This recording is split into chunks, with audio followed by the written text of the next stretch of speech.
Зохиолч төдвийн гочоо аавын яриа түмний яриа номоос. Уран чоймбол. Нэг уран чоймбол гэж хэн байв? Энэхүү яриаг түүний дүү Адя болон өөр олон хүмүүсээс сонсож байсан гинэ.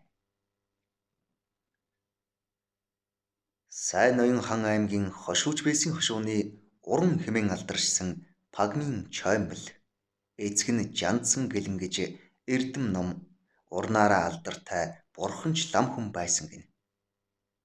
1994 оны модон хонь жил төржээ. Тэрээр дөнгөж 6 нас хүрмэгцээ голын хийдэд шавлан сууж хожим нь дуутын хүрээнд унзаг лам болтлоо дэвшсэн домын дамжаа барьсан гэлэн сахилтай номч нэгэн байжээ. Тэр урнаараа ихэд алдаршин ойрын хэдэн хошуудын хүрээ хийдвүүд болон сүсэгтэн олны захиалгаар бурхан бүтээж өгч байсан бөгөөд Дэлв хутагт болон Нарванчин гэгэнтний шав хүн байж л дээ. Дэлв хутагт нэгэнтээ чоймбол гэлэнгийн бүтээсэн бурхтын тоо маш их болсны дээр түүний биед бурхны жанлав нэгэнтээ оршсон болох тул түүний урлан бүтээсэн бурхтыг арав найлах явдалгүй залж байтугай гэж айлдж байжээ. Тэрээр дуутын хүрээнд шавлан сууж байхдаа тентхийн алдартай олон орчуудын манлайд залагдж байжээ.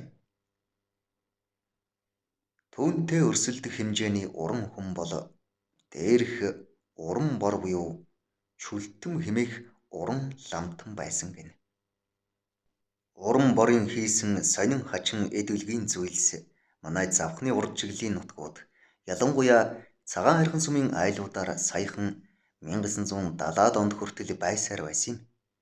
Тэгвэл уран чоймбол тэрхүү уран чүлтмээс ялангуяа зурхтаа илүү байсан бөгөөд чүлтэм гол төлөв дархны төрлөө дагнадаг байсан бол чоймбол нь дархан мужаан бас онцгой сайн зураач ойдолчин байсан гинэ. Дуутын хүрээний ном барлах ажлыг чоймбол голцоо ахлан гүйцэтгэх бөгөөд судруудын их төгсгөлд залагдах бурхтын барыг зөвхөн тэрл сэлж бүтээж байсан гэдэг. Чоймбол 1966 оныг хүртэл инх тунх амьдарч Одгон сумын төвийн олон барилга байшинг барьж байгуулах ажлыг удирдах байсан бөгөөд 50-60-аад онд бараг сумын бүх айлд түүний бүтээсэн зурмал бурхад хийж хээлж цоохорлсон авдар шүүгээ хойж урлсан гутал гүлэн байдаг байсан бөгөөд одоо ч нэлээд элбэг байхаагаад дандаа байгалийн шорон будгаар будаж зурж хээлж байсан болохоор өнгөө алдаж мууддаггүй нэн онцлогтой. Түүнээс гадна чоймбол ойдлын машин ширээний цаг зэргийг яаж хэрхэн ажилдаг болох зарчмыг төггүй ойлгож тэдгээрийг засварлахдаа гаргууд байсан бөгөөд ойдлын машины челнокийг манай нутагт шорнок гэдэг яг ижилхэн дуурайлхан хийж байсан гинэ. Түүний хүү Юнранд орчин сумын захиргааны нарийн бичгийн дарга байхдаа аймгийн захиргаанд байсан олшруулагч гар ажиллагаатай машиныг адаптер манайхан ардатер гэж ярьдаг байв. Тэрхүү машиныг үзэж ирээд аавдаа тэрнийг надад хэрэгтэй эд байна гэд яаж ажиллаад байгаа ерөнхий зарчмыг өөрийнхөө үзэж харснаар тайлбарлан ярьж илтэй. Тэгтэл чоймбол хэд хоногийн дараа түүний чинь модоор хийчих болохоор юм шиг санагдаад байна. Төмөр өөрч хийж болно. Гэхдээ түрдээ модон байхад болно л доо. За чи дахиад аймаг орохоор хор цаас хоёроос нь олоод ирээрэй гэжээ. Удалгүй Юнранд орж аймаг орж нэг лааз хор цөвтөр цаастай олж ирэхэд тэр олчруулагчийн барааг нэг ч удаа харж байгаагүй эцэг нь маш сайн ажилдаг хувилагч машиныг тэр даруй бэлэн болгочихж байсан гэдэг. Олшруулагчийн цаас дууссаны дараа тамхины нэмгэн цаасыг тослоод орлуулж байсан удаатай бөгөөд тэр нь жинхэнэ цааснаас бараг дутахгүй болж байсан гинэ. Гэтэл тэр машин хүүд нь гай болох төгсөн удаатай гэдэг.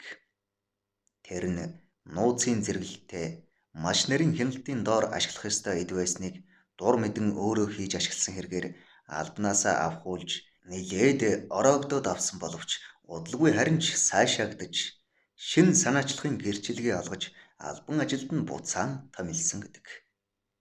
Тэр үед юнранд орж уг хэргийг өөрөө л үүрээд байснаас биш манай аав хийж өгсөйм гэж нэг ч дурсаагүй тул Чоймблийг асууж байцаасангүй. Бас их дээр үед юм гэсэн нэгэн өвлөөр айлынх нь жинд явж их хүрээ ороод буцаж ирэхэд Чоймбл хар болж гэрлээжгүй залуухан лам байсан цаг гинэ.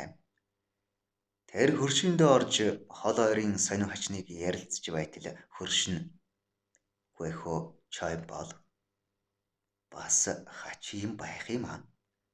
Хоёулын машин гэж нэг юм байна. Нэг гараараа нэг юм эргүүлээд бахаар л өөрөө оёод байх юм.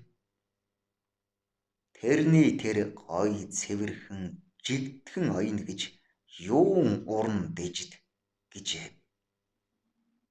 Чоймбл тэр үгийг сонсноос хойш дууга хурааж бодол болоод жаахан сууж байснаа гараад явчихж. Гэтэл маргааш нь үүр сайн цайгаажгүй нөгөө айлаа унтж байхад нь өрхийн татчгаад орж ирэнгүүт "Танахыг хүлээх арга алга. Урд шөнө нойр хүрсэнгүй" гэжээ. "За яач вэ?" гэвлээ. Тэр юм ойдог машин гэгчийг чинь бодоод "Гүгөө чи анзаарав уу? Зүүнийхэн сүвч үзүүртэй л байж таарах гээд байна да" гэж байсан гэдэг. Хожим тэр энэ тэндээс эвдэрхий машины сэг цуглуулж олон ч оёдлын машин босгосон гэлцдэг. Бас л хүүгээ дуудаад эдэр сумын артел татан буугдаад тэнд эвдэрхий оёдлын машины сэг олон байгааг нь чи яваад тэр дамб гэж миний танил нэрвтай нь уулзаад 2-3-ыг ганцглаад ирч чадах уу гэж хэлж гинэ. Хүү юнранд оржин мориор аршаан даваа, халуунсан даваа гэж 2 даваа даваад өдөрт ойл эдэр сумын төв орчгож.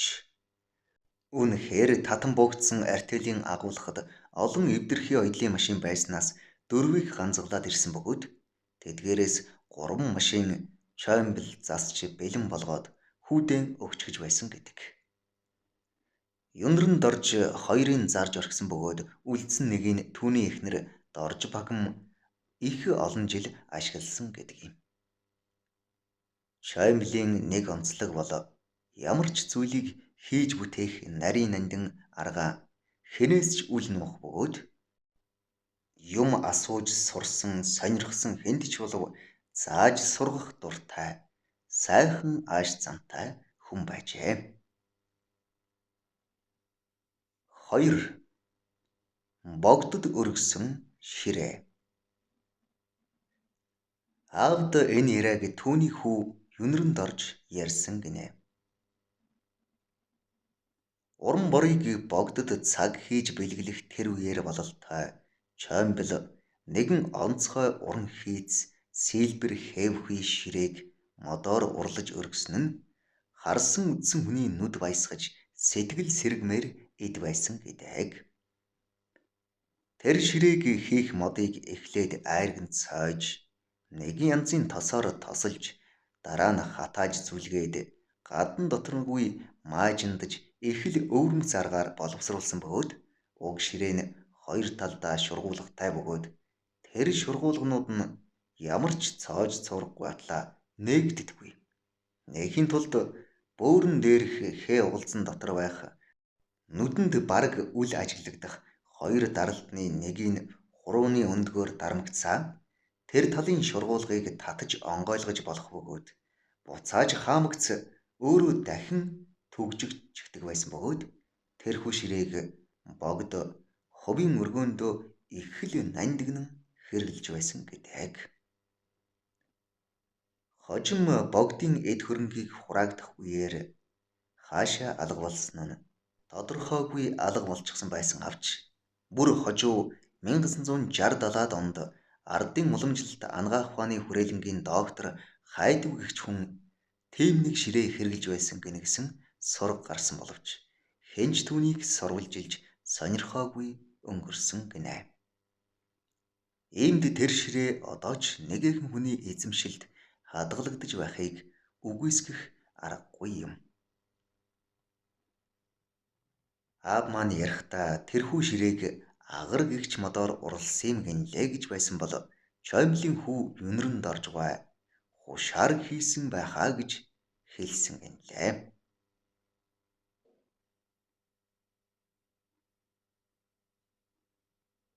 Зохиолч Төдвийн Гочоо, уншсан Эрхэнбаярын Батторж.